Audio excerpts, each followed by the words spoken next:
All right, welcome back to the deep dive. Today we're looking into a very specific online shop. It's called faithcorner.co. Hmm. And our mission really is to figure out its legitimacy. Is this a place you can trust for gifts and decor, or is there something shaky going on? Yeah, and for this, we're pulling a lot of insight from a great YouTube review by Infomen. They really did the legwork, analyzing the domain data, operations, and of course, customer feedback. So they sell a pretty wide range of items. I'm seeing things like wooden sculptures, acrylic plaques, LED candles, mugs. Right, a lot of gift-focused home accessories. And the first thing you look for always is stability. How long have they been around? Exactly. So we checked their domain on Voy, and it was registered way back in February 2023. Okay, so that's over 2 years. That's actually a really good sign. It is. I mean, scam operations, they rarely stick around that long. They pop up and disappear. But here's the central question we need to get into. Does that structural stability, the domain age, actually mean they're good at fulfilling orders? And that is the critical distinction. It's not just about age. They also seem pretty transparent. They have a really active social media presence. Oh, yeah. Facebook, Instagram, about 26,000 followers, and they actually engage with people, which builds trust. And they have the basics down, too. There's an email contact and, crucially, a physical address listed on the site. Right, which tells you they're a real business, not just some dropshipper hiding behind a screen. Yeah. It signals they're serious about customer service. Okay, so structurally, everything looks solid, but this is where the story gets, well, a bit messy.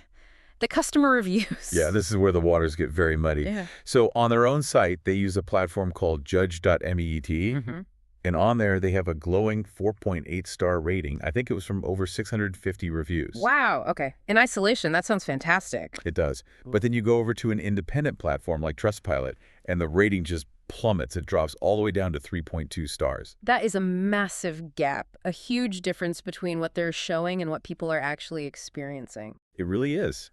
And if you break down that feedback, you see two completely different stories.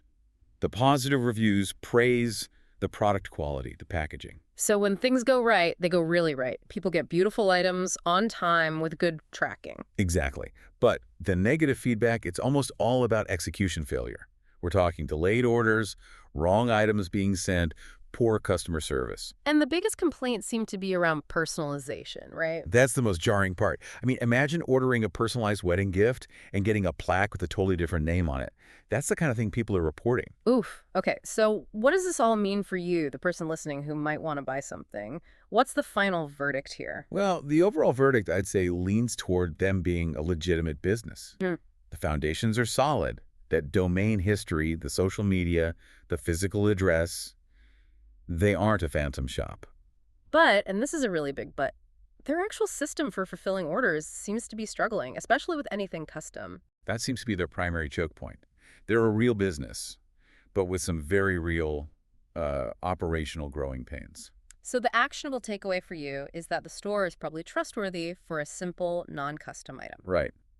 But if you're ordering something personalized, you need to be so careful. Double-check every detail, and maybe be prepared for a delay, just in case. This whole deep dive, it really shows the friction in modern e-commerce, doesn't it? It's so easy to set up a beautiful online storefront. But so brutally difficult to manage the reality of shipping hundreds of custom physical orders. And it leaves you with a really interesting question. Yeah, what do you weigh more heavily when you're making a decision? The comfort you get from a 2-year-old domain name, or the anxiety from a bunch of Trustpilot reviews complaining about getting the wrong thing? Something to think about.